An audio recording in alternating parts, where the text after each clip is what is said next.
Just when we thought it couldn't get any worse, Artie Lange managed to find a new low.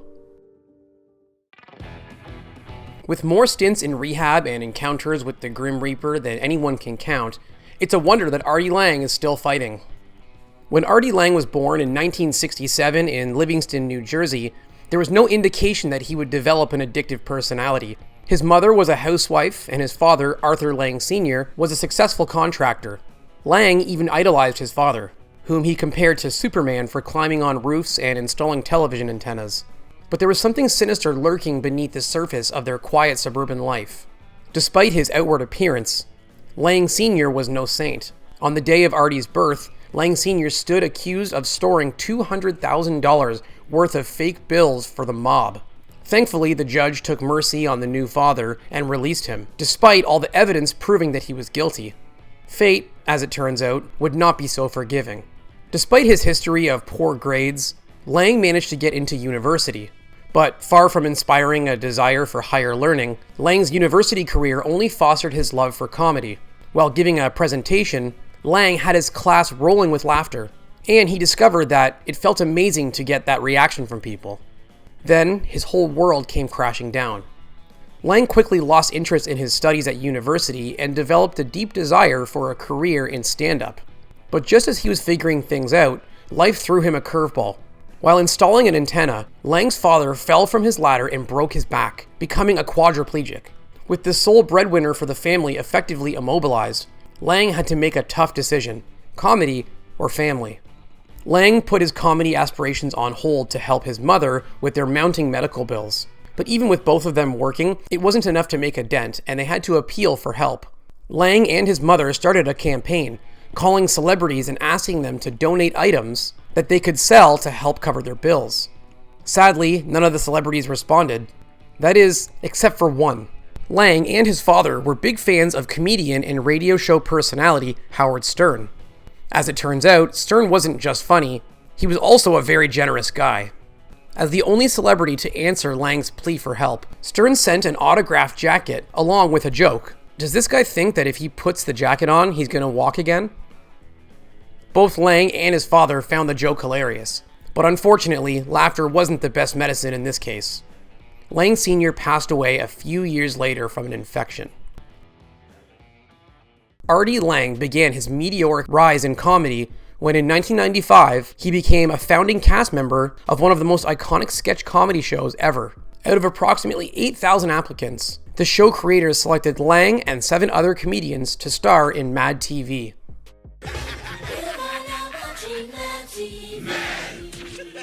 But the higher Lange rose in his career, the higher he got, literally. Overnight, Lange went from making chump change as a stand-up comedian to making real money as a sketch comedy TV show star. In addition to his massive signing bonus, Lange started making $7,500 per episode. But instead of fueling his career, the money only fueled his bad habits. Habits that he had acquired while working in the seedy underbelly of New York comedy. With his pockets filled with Mad TV cash, Lange started doing drugs like it was going out of style. His addiction was so bad that his nose would become too sensitive to handle it. As a result, he resorted to a less conventional strategy, washing down the stash with a glass of JD. But really, he was just trying to drown out his pain. After just 9 episodes of Mad TV, Lange's addiction got the better of him. In a drug-induced state of depression, Lange attempted the unthinkable. He wrote a farewell letter to his mother and sister and attempted to end his life. Fortunately, his Mad TV co-stars found him and managed to save him. The only question was whether or not Lange could save himself. Lange's attempt to take his own life shocked his loved ones. No one could believe that just as he had gotten his big break, he would attempt to end it all. But in his own words, this was no mere cry for help. He was 100% serious about the attempt. To help deal with his issues, Lange checked himself into rehab back in New Jersey for the first time, but not the last. After completing his treatment in New Jersey, Lange returned to Mad TV to complete filming the first season. To everyone's surprise, he appeared to have returned in rare form, funnier than ever before. It's great to be back here on Mad TV. Listen, I want to pledge $1 million. This is a fantastic... Years later, he would recall that period as the best I've ever done in sketch comedy. He certainly left his mark. If you've ever heard the line, Don't make me break my foot off in your... Then you can thank Artie for those laughs. That was the catchphrase of Lange's hit character, My White Mama, on Mad TV. But he was just getting warmed up. Once the second season came around, there was definitely no question that he put the mad in Mad TV. Oh, sweet Lord, my daughter's gonna give birth to the Antichrist. 2 months into filming the second season of Mad TV, Lange fell off the wagon in a big way. He had lost a $15,000 bet on the Mike Tyson versus Evander Holyfield boxing match and soothed his bruised ego with copious amounts of drugs. When his Mad TV co-stars attempted another intervention, Lange fled the set. As Lange fled, his co-stars chased him through the streets of Los Angeles. Eventually, they managed to corner him in a parking lot, and authorities had to take him into the county lockup. But it gets worse. To add insult to injury, while he was behind bars, the director of Jerry Maguire called him to tell him that he had cut his part from the film. Lange's lifelong struggle with addiction had all started just as his comedy career began to take root. As he mingled with the dark world of New York comedy, he quickly developed a love for drugs and alcohol. In a cruel way, it almost seemed like the more substances he used, the funnier he became. His addictions would cost him far more than his spot on Mad TV in the end. Lange's sudden rise and epic fall in the comedy world had taken many by surprise. He had performed his first stand-up routine at 19 at the Improv in Manhattan. "I tanked for 5 minutes," he later explained. He had avoided the stage for 4 years following that massive fail. But with his career in shambles, he knew he had to get back to basics. Before his Mad TV days, Lange had only given himself 1 year to make it as a stand-up comedian. And guess what, Arizona? I agree with that. Salud! During that year, he worked as a taxi driver in order to make easy cash. Whenever he managed to book a gig, he would simply double park his taxi near the club, run in, perform his set, then jump back in his cab. To get his career back, he would have to do that all over again. Once Lange secured his relief from the county lockup, he returned to New Jersey and checked himself into a psychiatric hospital. Despite knowing that he needed the help, Lange described it as the most depressing period of his entire life. With the help of his Mad TV producers, Lange then entered rehab for a second time, but they declined to renew his contract. He didn't stay in rehab for long. He checked himself out and returned to the stand-up comedy circuit in New York, but Los Angeles would soon reel him back in. Norm Macdonald saw Lange in an episode of Mad TV and thought that he had a melancholy about him that was perfect for his upcoming film, Dirty Work. Macdonald invited Lange to audition for the role. With his spirits boosted, Lange gave the perfect audition, but the studio, MGM, wouldn't agree to hire Lange unless he obtained an approval report from his rehab facility. Seeing as though he hadn't actually completed his treatment, Lange only managed to secure the approval with a $1,500 donation. Before Dirty Work even premiered in theaters, Lange started receiving offers from other studios and networks. In fact, major networks started fighting over who would get to sign him next. Ultimately, he landed with Fox with enough money to bail his mother out of every single financial debt she had. But he couldn't bail himself out of trouble. Lange teamed up with Norm Macdonald again for The Norm Show, and started making more money than he knew what to do with. But the show's lame and easy jokes left him feeling creatively empty inside. You said vacillate, that sounds dirty. So he decided to double down on stand-up. It turns out, even after his Mad TV success, his true breakout and breakdown was still to come. Fate had once brought Lange and Howard Stern together, and it was about to do it again. When comedian Jackie Martling left the writing team for the Howard Stern show, Lange knew he had the opportunity of a lifetime. In an attempt to replace Martling, Stern started a Win Jackie's Money contest. Well, listen, every guy in the show is important to me, but I'm not going through any more of that with Jackie. I really decided. But Lange doubted he would win the coveted job. Comedians from everywhere auditioned for the opportunity to write for the Howard Stern show, and Lange knew he had stiff competition. He confessed to his manager, "There were a lot of great funny guys that were funnier than me. But Lange had one big advantage. I guarantee that I'm the biggest fan." The question was whether or not Stern was a fan of his. Against all odds, Lange landed the job for writing for Stern, but his jokes were landing flat with Stern's listening audience. Just as he feared that the show's producers were about to fire him, he received an even bigger opportunity. They put him directly on air, alongside Stern, and told him that they were just going to keep the mic on at all times. They told him, "If you have something funny, just say it as you." And the gimmick worked. Artie did a great job at my roast, Howard. I'm telling you, he was the single best person. A lot of people thought you were totally bombed out of your mind. Once he was able to tell his own jokes, Lange became an immediate hit with Stern's listeners. One reporter called him a kind of comic everyman, who said what everyone was thinking, but no one was brave enough to say, at least not live on air. For Lange, it was a dream come true to work alongside his childhood hero, the same man who had donated an autographed jacket for his quadriplegic father. Lange's time co-hosting The Howard Stern Show catapulted him to stardom like he'd never seen before. But he never lost sight of what mattered most to him. When Stern decided to leave radio for Sirius, CBS tried to pay Lange $20 million to take over the show and undercut Stern. Not wanting to upset his friend and hero, Lange declined the offer. Lange moved with Stern to Sirius, appearing on his show each weekday morning. But he was burning the candle at both ends. On weekends, he would tour the country performing stand-up and raking in as much as $3 million per year. It wasn't long, however, before the pressure got to him. Lange's hectic schedule caused an epic relapse. In order to cope with the stresses of his daily radio show, his stand-up schedule, and his filming schedule, Lange turned to painkillers, and a lot of them. According to him, he began taking as many as 20 painkillers a day. Ironically, the painkillers only caused more pain. When he ran out of painkillers, Lange turned to even heavier drugs. Between 2005 and 2008, however, he managed to clean himself up enough to complete production on a handful of films, and even put together a comedy show for the troops in Afghanistan, until one night changed everything. Suddenly, he was right back on the track to disaster. Lange's comedy career kept him in the presence of shady characters. One night, for example, he hooked up with a drug-dealing ex-dancer that he had his eyes on, but apparently not close enough. He awoke one night to her injecting something into his arm. When he missed an appearance on the Comedy Central roast of Bob Saget, his friends and family knew something was wrong, and they acted fast to intervene. But Lange saw through their motivations. Lange's agent called him and told him that Comedy Central really wanted him at the roast of Bob Saget.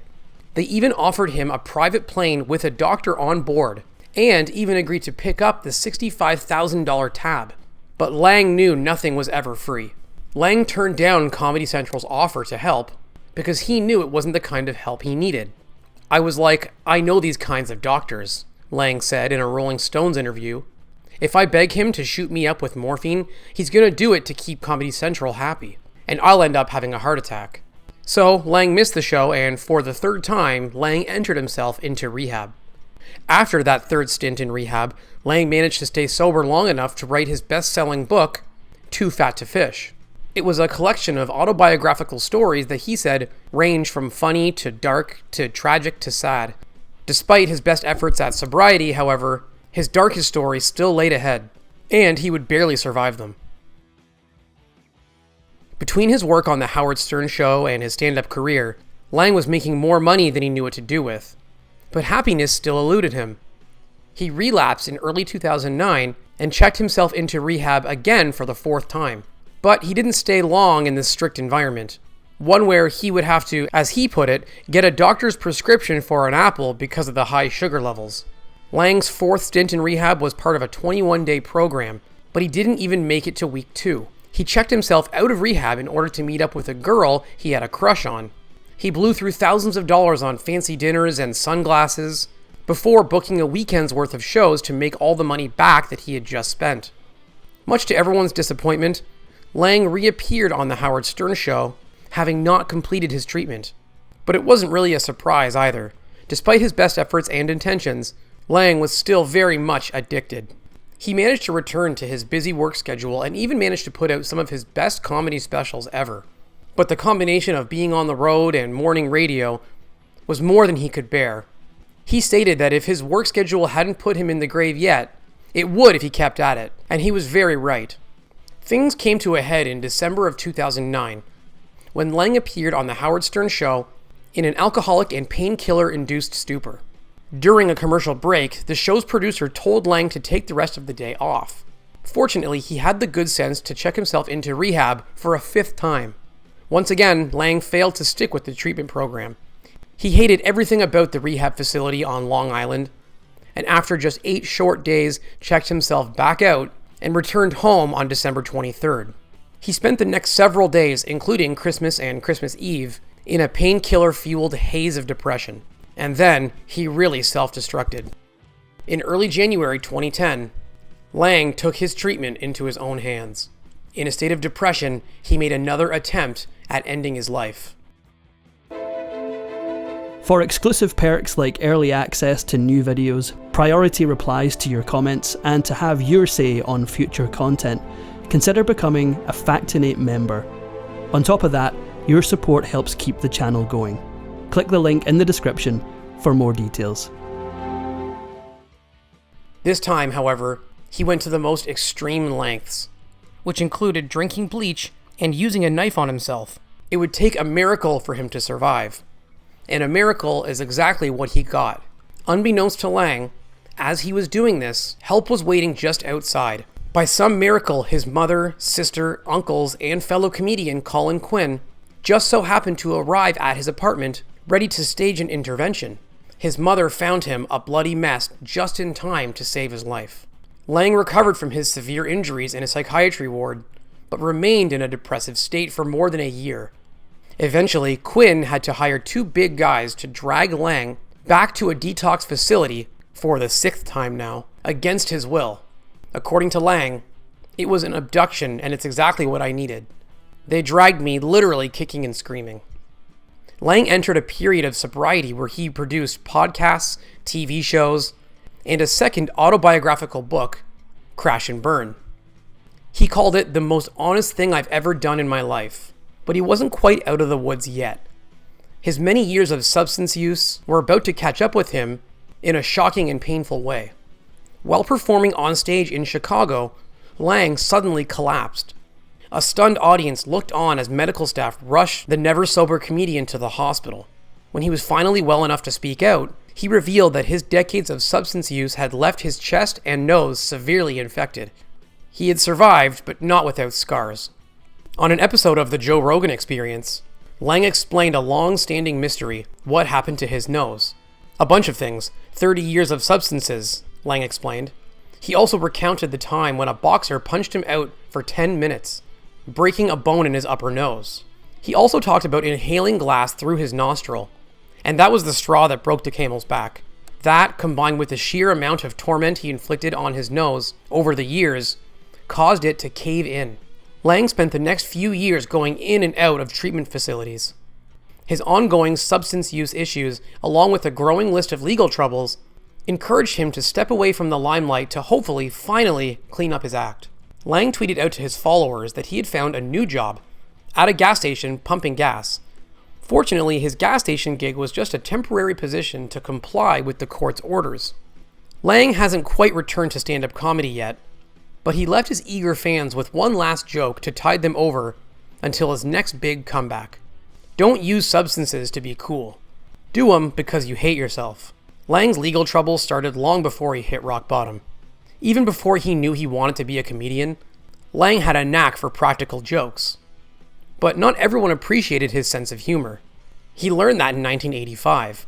At just 18 years of age, in an attempt to impress a pretty girl, Lange entered a bank, approached the teller, and slipped a note across the till. And things didn't go as planned.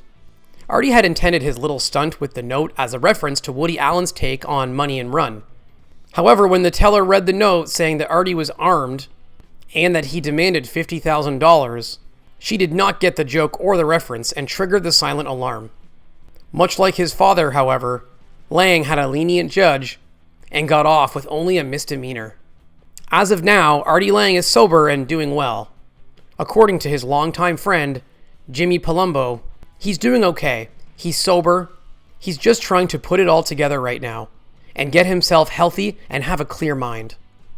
If you enjoyed this Factinate video, give it a thumbs up and subscribe for more incredible stories. Want a say in who we cover next? Join our membership program through the link in the description for exclusive perks. Your support means everything to us. Thank you for watching, and we'll see you in the next one.